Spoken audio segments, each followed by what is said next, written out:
Jemi në pjesën e dytë të bisedës tonë sot Bullet Point. Zoti Gjokulltaj, ndërkohë i lutem regjis tema e tretë që po diskutojmë viti ekonomik që sapo nisi 2026. Çfarë përfaqëson realisht rritja ekonomike 3.6, 3.7% si parashikim për këtë vit në gjykimin tuaj? Mendoj se është një rritje siç ishte 2025, një rritje moderuar. Ç'do të thotë? Do të thotë që një rritje moderuar nuk është e mjaftueshme për transformimin strukturor të ekonomisë. Pra, i mjafton ekonomisë sa për të ngrohur për atë vitin, për të mbajtur veten gjallë, por transformimi strukturor do një rritje më të madhe ekonomike, për arsye se është ajo fjala që thon FMN-ja dhe institucionet të tjera që punon poshtë potencialit. Pra, ekonomia ka mundësi të punoj më shumë, por duke qenë se kjo rritje nuk mundet do të bëhet më tej, edhe pse aktivizohet turizmi, i cili vetvete tashmë mendoj se ka arritur në atë nivelin afër një piku të caktuar, jo se ka arritur pikun kulmor, por viti 2025 na provoi që me gjithë një stabilitet të themi nuk pati kriza të themi pandemike apo kriza të tjera. Natyrisht që efektet e tjera ndikuan dhe ky numër vizitorësh ndoshta tashmë ka hyrë në një fazë stabilizimi apo maturimi me një rritje jo më siç ishte në 3 vitet e kaluara. Rritje dyshimore jo. Kjo rritje e tillë është e pamjaftueshme. Dhe përveç se ruan atë stabilitetin apo qëndrueshmërinë që na thot bota që e themi dhe ne, apo edhe mund të mbështes një punësi modest, nuk arrin aty ku janë ambicjet e qeverisë. Se qeveria, mos harrojmë, ka marrë ca ambicie të veta që ajo i di se si i ka bërë llogaritë dhe ka thënë që unë do të çoj prodhimin e brendshëm bruto si vlerë në fund të 2030-s të 35 miliardë dhe do arrijë një rritje ekonomike afërsisht 4%. Tani problemi edhe 4% që se nga u gjetën këto shifra, edhe 4% që edhe kjo mund të arrijë në momentin që ti ke bërë ndryshime brenda. Pra, e ke kthyer përmbys ekonominë, ke ndryshuar modelin i cili nuk ka të bëjë thjesht të japim lek ca sektorëve. Ka të bëjë me gjithë tërësinë, duke filluar nga politikat fiskale më të detajuara, nga politika ekonomike të cilat kanë të bëjnë pastaj me mënyrën se si këto nismat që merr se s'mund të quajë reforma, ka të bëjë me mënyrën se si lekun që është jashtë enve formale ta futësh brenda se ai nuk i shërben as kujt.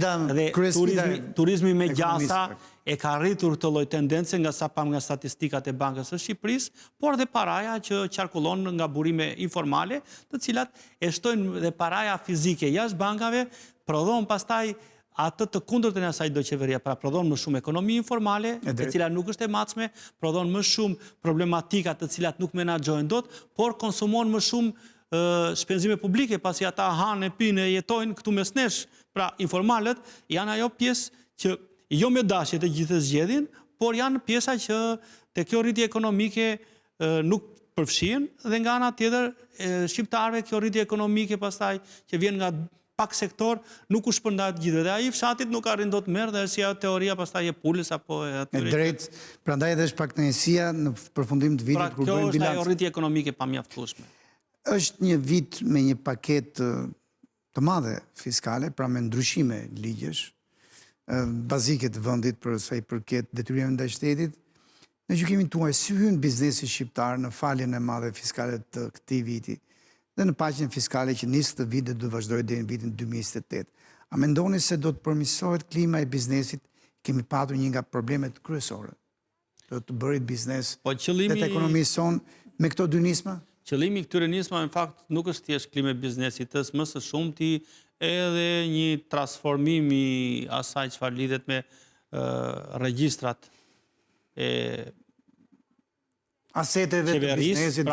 Pra, ka synime të mëdhaja, por nisur nga precedentët e amnistive ose faljeve fiskale të kaluara, duke qenë se administrata e ka kapacitete të kufizuara dhe mënyra se si operohet, ne nuk na çon të besojmë që i ka të gjitha gjërat gati, pasi ajo diskutimi që u bë për listat nuk ishte diçka që kishte të bënte thjesht me transparencë, por na tregonte që ishte një nismë që nuk i kishte se ato janë pasqyruar si lista, se ata boshdinë që tatimet i kanë pasqyruar në vitet e kaluara, mund të jenë shtuar diçka më shumë, por nuk kanë të bëjnë as me transparencën, s'kanë të bëjnë as me diçka tjetër. Kanë të bëjnë me mënyrën se si administrata i ka filtruar dhe sa i ka gati edhe në qoftë se ajo i ka gati vonesat që ndodhin, burokracia për zirë me korupcionin, mënyra se si bizneset kanë mos besim të tepruar, nuk jemi në kushtet kur kjo amnisti gjën një klim besimi të madh.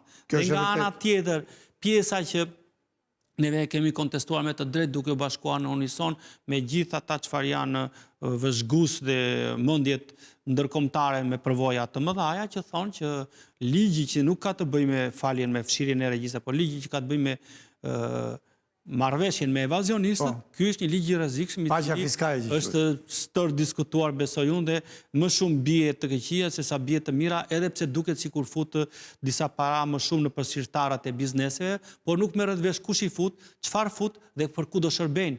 Pasi një dyndje e tillë e paras, neve kemi parë tashmë na veten sektor që ata që i fusin duan rikthim të shpejtë, dhe ky është ndërtimi apo shërbime të caktuara, por ekonomia s'ka nevojë për mbingopje. Për arsye se pastaj si ajo i tepër që del mbi dhe nuk të vlen dhe ajo që ke, jo më dhe rrezike fluskash pastaj. Tu nuk është vetëm pse po futet para, se shumë njerëz thonë le të futet çik para. Në fakt nuk po futet çik para, po futet shumë para. Por kjo është tjetër temë, se si duhet të reagojnë institucionet.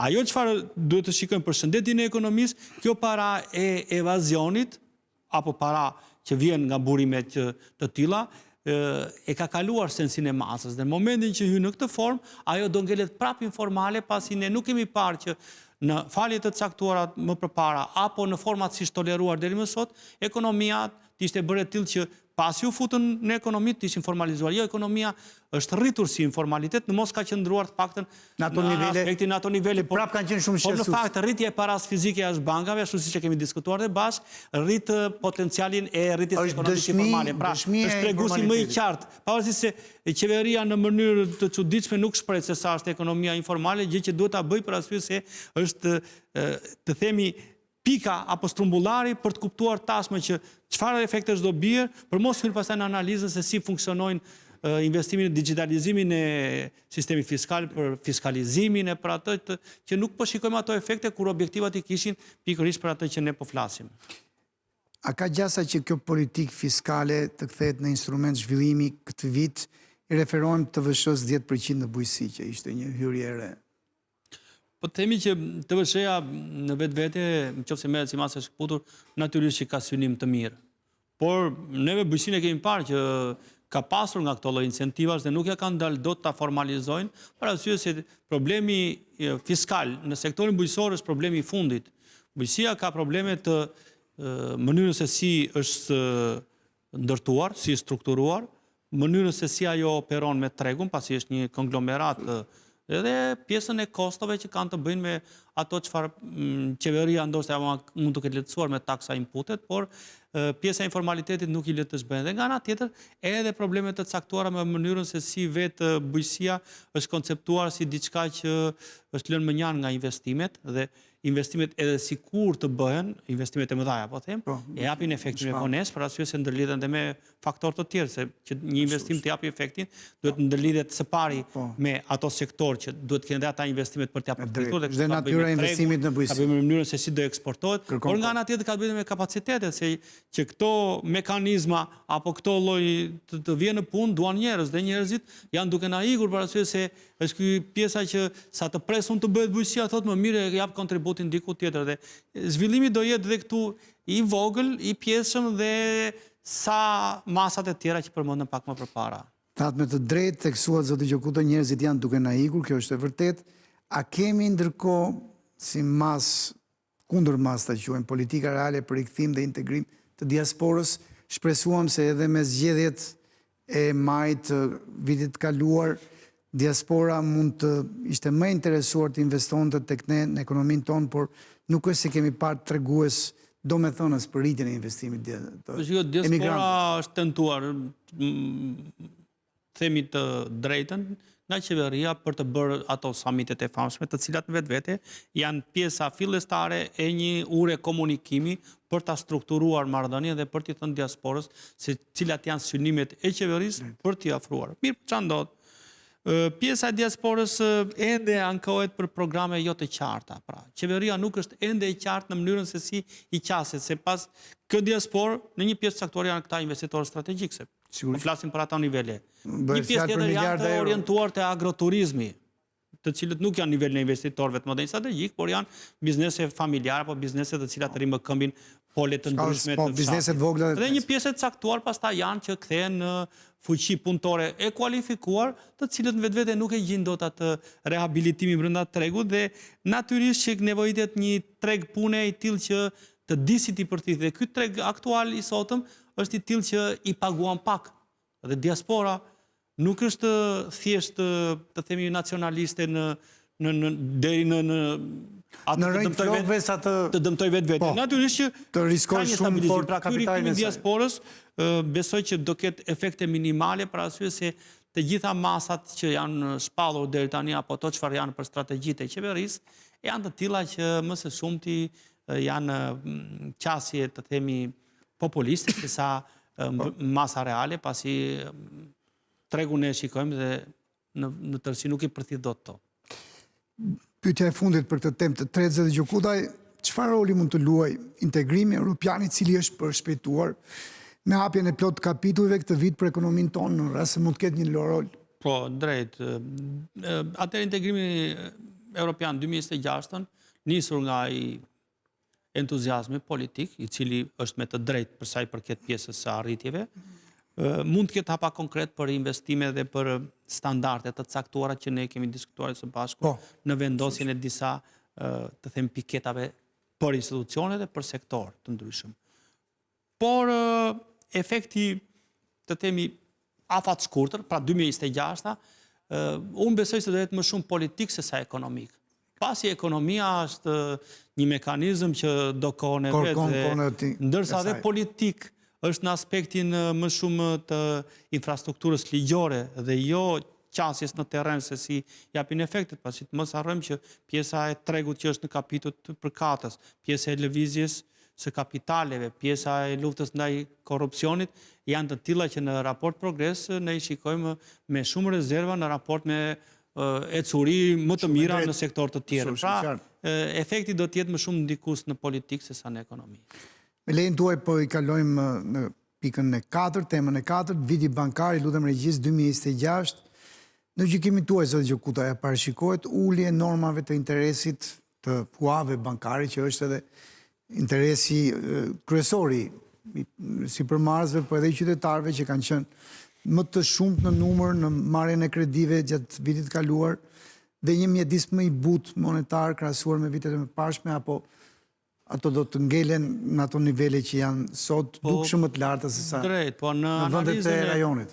Vitit 2025, i cili sapo u mbyll, edhe vitit 2024, i cili ishte një vit që doli pas krizave, natyrisht që ishte një qasje e kujdesshme e Bankës së Shqipërisë, duke u motivuar nga ato çfarë Banka Qendrore Europiane vepronte dhe shpallte, por pati një ndikim neutral në aspektin e ekonomisë. Pra nuk ndikoi për arsye se edhe këtu në këtë rast janë bankat tregtare në Shqipëri, të cilët në vetvete zbatojnë politika dhe nga njëra anë pjesë e Bankës së Shqipërisë mund të jetë një qasje më e butë në qoftë se ka një në qoftë se inflacioni do të jetë nën kontroll. Pasi ka tendenca që inflacioni mund të ketë rritje, qoftë për rritje të çmimeve nga partnerët ndërkombëtar, të cilat për cilën të ne madje edhe të shtuara brenda me spekulimin, i cili nga sëmundja e informalitetit na e dyfishon atë efektin që na vjen nga jashtë, por nga ana tjetër edhe pjesa e rritjes së disa çmimeve të brendshme për shkak të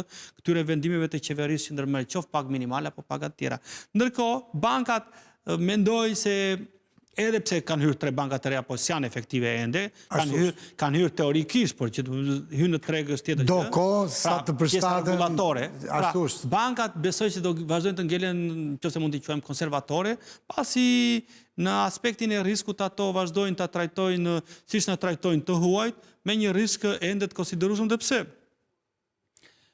bilancet e kompanive apo në përgjithësi ekonomia ka ende sëmundjen e standardeve të dyfishta të pasqyrimit. Dhe kjo për bankat do të thotë risk. Dhe risk do me thënë një kreditim më i shtrenjtë. Një lloj, po edhe një lloj kurje.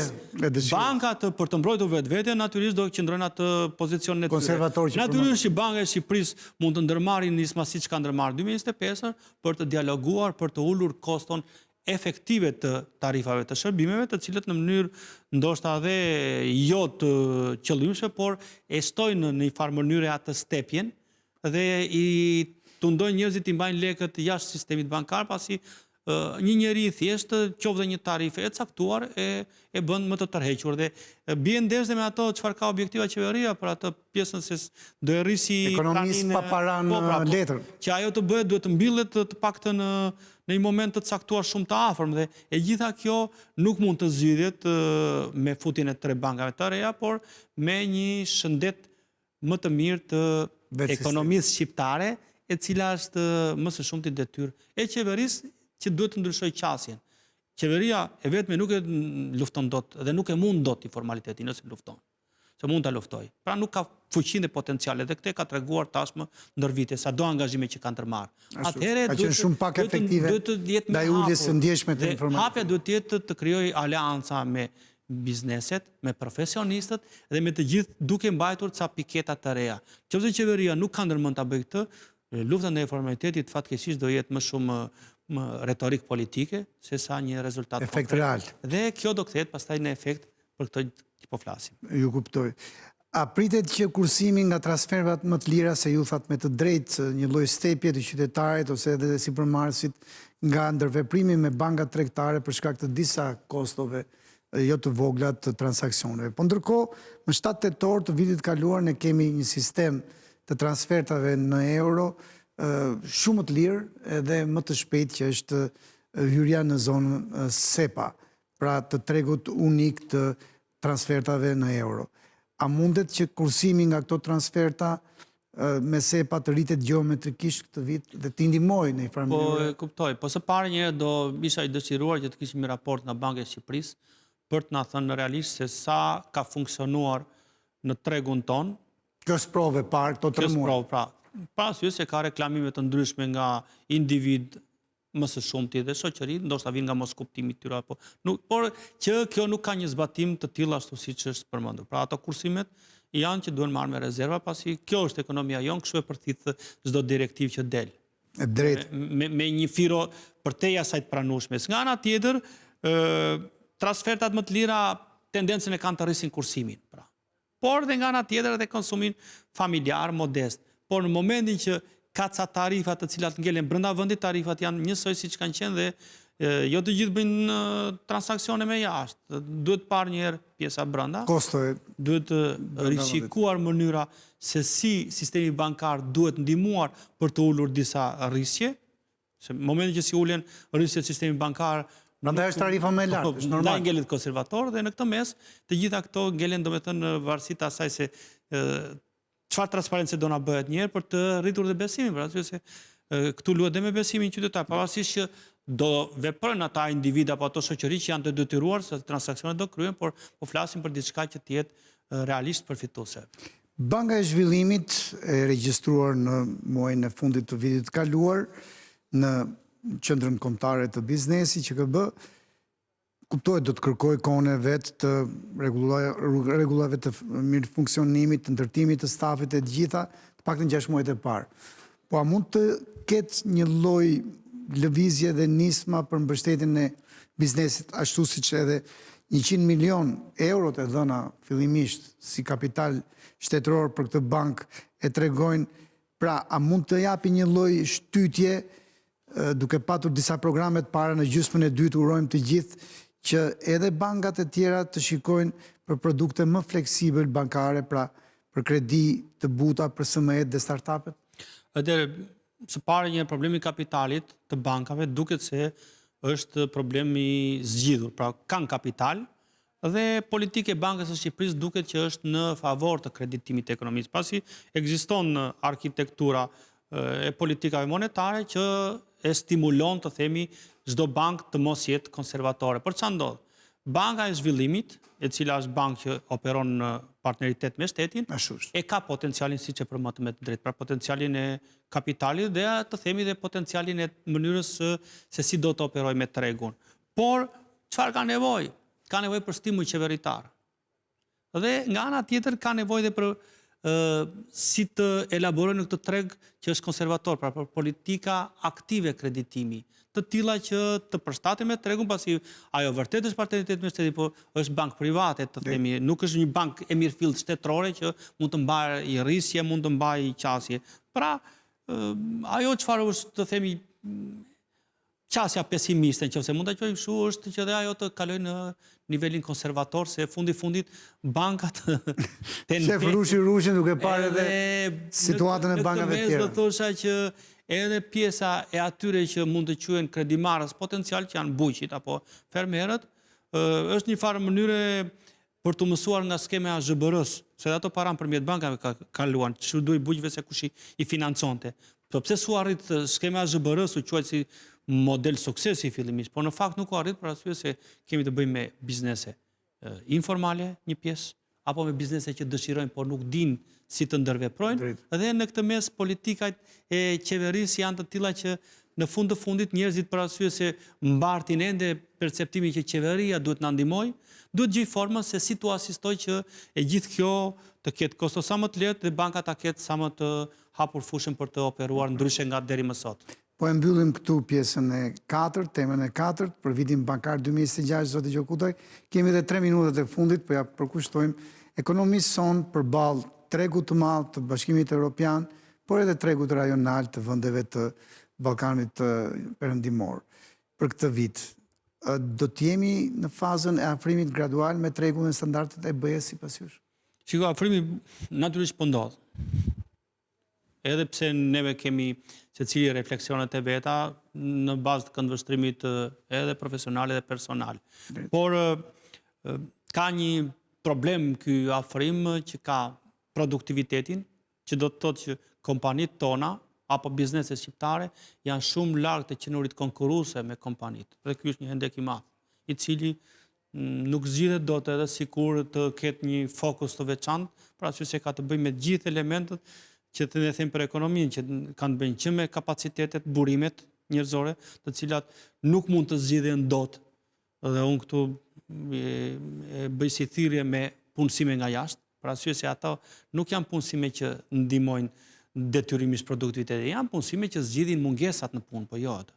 Nga ana tjetër ka të bëjë me mënyrën se si janë kostot e të bërit biznes në Shqipëri, të cilat janë të larta, qoftë për mënyrën se si prodhuesit nuk janë asistuar ndër vite, qoftë për mënyrën se si nuk kanë mundur të investojnë dot se s'kishin që të investonin ku t'i gjonin, sa po i përmendëm pjesën e kreditimit apo dhe kursime që mund të kishin, por dhe mënyra se si ata janë mësuar të zmadhohen. Bizneset tona nuk din të zmadhohen, nuk din të qeverisin më saktë. Pasi informaliteti, mënyra se si ka ndërvepruar ekonomia, ka klientelizma brenda. Kanë bërë më shumë reaguese se sa. Ai nuk është një model i mirë. Politikat e buxhetit kanë qenë reaktive, apo të themi politika që kanë shuar zjarret e momentit apo temperaturat e larta biznese, por nuk i kanë shërbyer qëndrueshmërisë afatgjate. Të gjitha këto probleme kanë ndikuar te produktiviteti i ulët, por nga ana tjetër edhe niveli të ardhrave, qoftë niveli të ardhrave i tregut të biznese, po që dhe niveli të ardhur të individëve, të cilën ne kemi thënë, dhe këto janë ato hendeqet e mëdha që janë thelbësore. Pastaj pjesë të tjera, zgjidhje mund të ketë. Investimet duhet të kthehen në investime serioze, jo detyrimisht investimet në infrastrukturë kanë qenë serioze, apo kanë qenë investime që na kanë shërbyer për të mbushur këto hendeqe, dhe nga ana tjetër, ato çfarë përmendën shpesh që tashmë janë bërë shumë të kapitali njerëzor. Kapitali njerëzor konceptohet në një mënyrë që edhe duam, po dhe nuk po i futemi si duhet. Nuk po arrim dot.